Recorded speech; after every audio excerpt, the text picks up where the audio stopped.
ನಾನಿವತ್ತು ತೋರಿಸುತ್ತಿರುವಂಥ ಸರಳ ತಂತ್ರ ಮನೆಯಲ್ಲಿ ಕಣ್ಣು ದೃಷ್ಟಿಯಿಂದ ಆಗಿರುವಂತಹ ಜಗಳಗಳಿಗೆ ಸರಳವಾಗಿ ಪರಿಹಾರವನ್ನು ನೀವೇ ಮನೆಯಲ್ಲಿ ಮಾಡಿಕೊಳ್ಳಬಹುದು. ನಾನಿಲ್ಲಿ ಒಂದು ಅರಿಶಿನ ಬೇರನ್ನು ತಗೊಂಡಿದ್ದೀನಿ, 3 ಮೆಣಸಿನಕಾಯಿನ ತಗೊಂಡಿದ್ದೀನಿ, ಒಂದು ಸ್ವಲ್ಪ ಉಪ್ಪನ್ನು ತಗೊಂಡಿದ್ದೀನಿ. ಈ 3 ವಸ್ತುಗಳನ್ನು ಬಳಸಿಕೊಂಡು ಮನೆಯಲ್ಲಿ ಸದಾ ಕಣ್ಣು ದೃಷ್ಟಿಯಿಂದ ಆಗಿರುವಂತಹ ಜಗಳಗಳಿಗೆ ಪರಿಹಾರವನ್ನು ಕಂಡುಕೊಳ್ಬೋದು.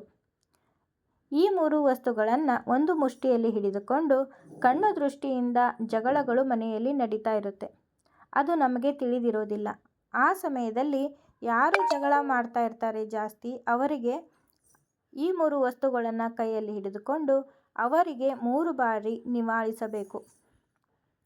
ಮೇಲಿಂದ ಕೆಳಗೆ ಈ ರೀತಿ ಆಗಿ ನಿವಾಳಿಸಿ, ಮೇಲಿಂದ ಸ್ಟಾರ್ಟ್ ಮಾಡಿ 3ನೇದು ಕೆಳಗಿಂದನೇ ಇಳಿಸಿ ಇದನ್ನು ತೆಗೆದುಕೊಂಡು ಮನೆಯ ಹೊರಗಡೆ ಒಯ್ದು ಯಾವುದಾದ್ರೂ ಗೊತ್ತಿರದೇ ಇರುವಂಥ, ಕಾಣಿಸದೇ ಇರುವಂಥ ಜಾಗದಲ್ಲಿ ಒಗೆಯಬೇಕು.